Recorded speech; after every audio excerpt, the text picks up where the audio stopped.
Estamos en el bastión de los pescadores junto a la iglesia de San Martín, o la iglesia de Martín. Esta iglesia, que es espectacular, está enmarcada por este bastión de pescadores, que aunque parece que sea del medievo, realmente es del siglo XIX, del siglo XX. Y lo mandó construir Francisco José, el emperador austriaco, cuando vino a coronarse como rey de Hungría. Realmente lo hizo para entregar el regalo de la perla del Danubio, que está al otro lado, que no deja de ser Pest o Budapest en realidad, a Sisi emperatriz. La tomó por su mano y le dijo que debía entregarle algo tan bonito como era ella, y que lo único que podía entregar era su reflejo, el reflejo de sus ojos. Por ello se decía que el otro lado del Danubio, la parte de Pest, de Budapest, era resplandeciente, y quiso enmarcarla en esta zona, en esta arquitectura tan espectacular, para que todo aquel que viniera en el futuro, a través de estos arcos ojivales, viera ese reflejo de los ojos de Sisi emperatriz en la propia ciudad. Estamos en el conjunto histórico del castillo de Buda, en concreto delante de la iglesia de Martín. Cuando uno viene a Budapest y le dicen que es muy importante visitar el castillo de Buda, piensa en un castillo al uso, como los que tenemos en España, en Castilla-La Mancha, Castilla y León, en Salamanca, en Ponferrada, pero aquí le llaman castillo a todo un conjunto monumental que está formado por una serie de palacios y demás, pero que nada tiene que ver un castillo a la española, por así decirlo, sino que se trata de un elemento que lo que pretende reflejar, y por eso se le llama castillo, es la aglutinación del poder. Aquí, a día de hoy, está el palacio donde vive la presidenta del gobierno húngaro, donde vive también el primer ministro, y lleva representando este poder prácticamente desde que los magiares llegan a esta zona. Recordemos que los romanos primero fundan Obuda, un poquito más abajo, pero una zona más llana. Después se empieza a desarrollar toda esta región, y en esta época magiar, después de los ataques sufridos, se empieza a decidir llevar gran parte de la ciudad, sobre todo la parte poderosa, a la parte alta que está junto al río Danubio, en este lado de Budapest, que es Buda. Entonces empiezan a construir una serie de edificaciones que es verdad que están fortificadas, por eso es un castillo, están rodeadas de una muralla y están en lo alto. Realmente aquí vamos a encontrar un palacio principal que se fue desarrollando a lo largo de los siglos, pero que se construyó en el siglo XIII, pero prácticamente hasta hace 200 años, y todavía hay edificios que siguen en construcción. ¿Por qué? Porque estos palacios han sufrido de todo. Recordemos que Hungría ha perdido casi todas las guerras en las que ha participado a lo largo de la historia. Entonces, principalmente cuando se produce la transición al Imperio Otomano, es decir, la conquista por su parte, desde luego hay una destrucción importante, pero los otomanos son muy inteligentes y les dicen: si ustedes quieren seguir con sus iglesias, con su mezquita y conservando estas partes, pueden pagar un tributo y lo mantenemos. Pero hablaremos de esa parte más monumental, de lo que sería el Palacio de Buda, de forma independiente. Después de eso llegan aquí los austriacos, que son los que van a tirar a los otomanos, y para tirarlos ellos sí que incendian y destruyen. De hecho, esta iglesia de Martín la destruyen por completo. Es una iglesia del siglo XIII que con la llegada del Imperio austriaco se destruye por completo. Pero es que más allá de eso, todo lo que después los austrias reconstruyen se vuelve a derruir durante la Segunda Guerra Mundial. ¿Por qué? Porque los nazis, ya sabemos que tienen un acuerdo con Hungría de colaboración. Llega un momento que Hungría, justo al final de la guerra, intenta desvincularse del partido de Hitler, intenta volverse con los aliados, pero entonces Hitler, no vamos a decir ocupa, sino que entra en Hungría, trae sus tropas e instaura un gobierno títere nazi directamente en Hungría. Conforme las tropas rusas comienzan a llegar a Budapest, lo hacen desde Pest, desde la zona llana, y desde Pest van conquistando muy rápido. ¿Qué hacen los nazis? Se retiran a la zona de Buda, la zona alta, la zona que tiene defensas, destruyen todos los puentes y se quedan en esta zona. Entonces, todos los bombardeos, sobre todo de parte de la aviación rusa, se producen sobre esta zona. Tanto es así que tanto esta iglesia como toda la zona de los palacios queda parcialmente destruida. Centrándonos en esta iglesia preciosa que tenemos aquí detrás, es una iglesia que tiene muchas pequeñas cosas que comentar. Lo primero, como decíamos, es una iglesia del siglo XIII. Cuando llegan los otomanos, hemos comentado que le dicen a los cristianos: si ustedes quieren conservarlo para el culto, nos pagan un tributo. Si no lo quieren conservar para el culto, construimos una mezquita. Entonces los otomanos, en este caso, construyeron una mezquita. Cuando llega el Imperio Austriaco, como es un imperio cristiano, no es que la reutilice, sino que prácticamente la destruye. Se reconstruye parcialmente, y cuando se va a producir la coronación de Francisco José y Sisi emperatriz como emperadores de Hungría, es Francisco José el que dice: no, vamos a reconstruirla y vamos a ponerla en valor. Tanto es así que ahora es mucho más grande de lo que era originariamente. Es un estilo barroco que se supone que intenta emular lo que era en un inicio, pero realmente es un estilo ecléctico porque tenemos de todo. Tenemos unos techos con como si fuera trencadís del que utilizaba Gaudí, tan pintadas, que representan motivos geométricos, que representan flores, representan toda una serie de elementos. Después puso una torre negra en medio, que nadie sabe muy bien el porqué, pero lo más interesante es que se llama Iglesia de San Martín en honor a uno de los reyes que hubo de Hungría, y que se hizo bastante famoso por varias cosas, entre otras cosas porque se casó 2 veces y lo hizo en esta iglesia, aparte de porque se trajo desde Florencia toda una serie de personas dedicadas a generar crónicas y a inventar esas crónicas. Y lo más importante es que para Hungría, recordemos que era un pueblo que venía de los montes Urales, ¿no? Y que hicieron muy suyo como la realidad de la nación húngara, y este pueblo exigía que el que viniera a gobernar, el regente, tuviera sangre húngara. Si no, no les valía. Tanto es así que hubo reyes que llegaron, y que si vemos toda la cronología de todas las casas que han reinado en la zona de Hungría, ha habido un montón.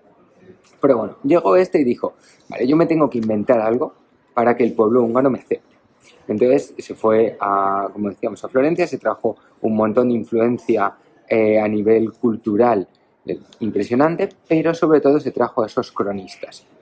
¿Qué hicieron estos cronistas? Pues inventaron una historia maravillosa, y es el cuervo de Budapest. Y vais a ver que ese cuervo está en todos sitios. De hecho, aquí arriba, en uno de los pináculos, está el cuervo con un anillo en la boca. ¿Qué cuenta la historia? ¿Qué describieron esos cronistas que fielmente habían vivido la historia? Que el último rey de Hungría, en su lecho de muerte, había entregado a un amante un anillo. El anillo que tenía el sello real. Su amante estaba embarazada, porque en el último estertor había conseguido embarazarla. Esa amante debía conservar el anillo, y cuando su hijo naciera, entregarlo, y ese anillo solo le encajaría a él. Pero la historia dice que su amante, en la huida, pierde el anillo, o mejor dicho, el cuervo se lo roba. El cuervo percibe de forma brillante el anillo, lo roba y lleva en el pico ese anillo. El futuro rey de Hungría, durante una cacería, va a disparar a un ciervo con su ballesta, pero tropieza, o algo similar cuentan, tropieza, desvía la flecha, y esa flecha acaba impactando en un cuervo que pasaba por allí, cayendo el anillo desde el cielo, con su brillo dorado respecto al sol, y entrando directamente en su dedo, encajando perfectamente, demostrando la sangre real de este rey Martín. Así que la historia de San Martín, muy interesante. Más allá de eso, es uno de los principales reyes que desarrollaron toda la zona del palacio. Creó una biblioteca muy importante y toda una serie de elementos que son intangibles, más allá porque son bienes culturales. Desarrolló mucho la minería de la zona y produjo un gran incremento de la riqueza de Hungría, pero si nos tenemos que dar con algo, es con ese cuervo. Si entramos en la iglesia de San Martín, los motivos que la decoran por dentro principalmente son cuervos. Tanto es así que hay gente que dice que hasta da un poquito de cosa, porque sientes como el ataque de todos estos pájaros, que lo que hacen es recordar ese milagro del anillo de San Martín. Estamos en el interior de la zona del castillo de Buda, en concreto del palacio principal. Este palacio se construyó a partir del siglo XIII, y en esta región especialmente es donde más vemos el efecto del reinado de Matías Corvino, principalmente esa fuente que pretendía emular en cierto modo a la Fontana di Trevi, y en la cual le vemos a él en lo alto, vestido como si fuera un cazador y con un ciervo bajo sus pies. ¿Por qué? Este hombre que fue rey regente y tenía que demostrar que su sangre era real, trajo una serie de cronistas de la zona de Italia que inventaron esa historia del cuervo que llevó el anillo real y que le cayó él al dedo, y que eso demostraba que era un hijo legítimo con sangre real húngara. Pero bueno, lo interesante de este hombre es que impulsó muchísimo el desarrollo, creó una biblioteca espectacular de documentación aquí dentro del complejo del palacio, pero verdaderamente quedan muy pocas cosas. Como hemos dicho, aquí se refugiaron los nazis, se destruyó. Todos estos edificios que vemos en esta zona de aquí son edificios reconstruidos, son edificios que verdaderamente son de yeso a día de hoy, con ladrillo prácticamente, ladrillo rojo, prácticamente cara vista. Y la única zona que de verdad se conserva es la zona de allí detrás. Toda aquel área sí que fue mantenida, porque esta zona sufrió primero un poquito por los otomanos, pero con los otomanos no hubo demasiado desastre, pero cuando el Imperio Austríaco quiso tirar a los turcos sí que hubo incendio de todas estas estructuras, pero sobre todo durante la Segunda Guerra Mundial, como decíamos. Así que está todo reconstruido antes de ayer. Eso no le quita magnificencia al lugar y nos hace ver cómo prácticamente cualquier lugar es capaz de resurgir de sus cenizas. Y que cuando se reconstruyen estas estructuras, lo que se busca no es volver a lo anterior, sino es buscar un reflejo de aquello que fuimos, pero un reflejo, no lo anterior, y crecer en base a lo que hemos sufrido. Pero bueno, es una visita muy recomendable, es una estructura que es bonita, las vistas son preciosas. Sin duda me quedo con la historia del Cuervo y con la iglesia de Martín y con toda aquella zona emblema de los pescadores, el bastión de pescadores, y con la historia de Sisi Emperatriz, que esa sí que es una parte muy positiva de cómo alguien proveniente de fuera puede llegar a valorar un pueblo, estimular que sea libre, tratar de creer en la gente y buscar un beneficio para los demás, cuando siendo emperatriz austriaca lo más fácil era pues lo que hacía su marido, y era ver en ellos la posibilidad de aumentar su poder, pero que siempre podemos ver una parte positiva prácticamente en todo, y sin duda en esta historia también. Aunque parezca mentira, uno de los highlights de la gente cuando viene a la zona del castillo de Buda es este caballo, pero no por lo que represente o deje de representar, sino porque se dice que tocar sus testículos, así que están bien brillantes, da mucha suerte. De hecho, se dice que por las mañanas brillan de forma esplendorosa.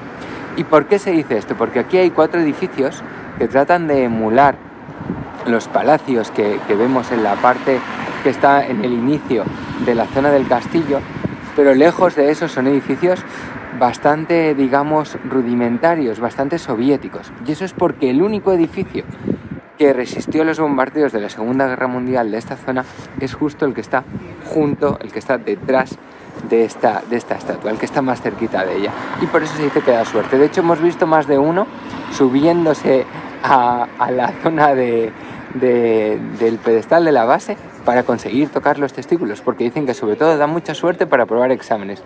Quizá tiene algo que ver con la cantidad de Erasmus que vienen por Centro Europa. Pero bueno, podéis probar. Como veis, la zona del castillo sigue siendo del castillo por esa aglutinación de poderes. En el lado derecho tenemos la residencia del primer ministro y en el lado izquierdo la de la presidenta. En Hungría, actualmente la presidenta tiene una función, digamos, como el rey en España, meramente representativa, pero no tiene una función ejecutiva como tal, mientras que el poder lo aglutina el primer ministro. Y fijaros qué curioso, como todavía, porque realmente es que fue anteayer la Segunda Guerra Mundial, están reconstruyendo gran parte de los edificios que fueron dañados por el bombardeo ruso, cuando los nazis se movieron del otro lado del Danubio a este lado, a la zona de Buda, y se refugiaron en todos estos edificios. Toda esta parte de aquí era todo palacios similares a los que tenemos enfrente, y ahora los están reconstruyendo, como ellos dicen, con ladrillo y yeso. Lo están reconstruyendo de mentira. De hecho, gran parte de los palacios que vamos a ver dentro de este complejo cultural del castillo son reconstruidos, y desde luego los interiores son galerías que están haciendo ahora para exposiciones y demás, pero todo es reconstruido.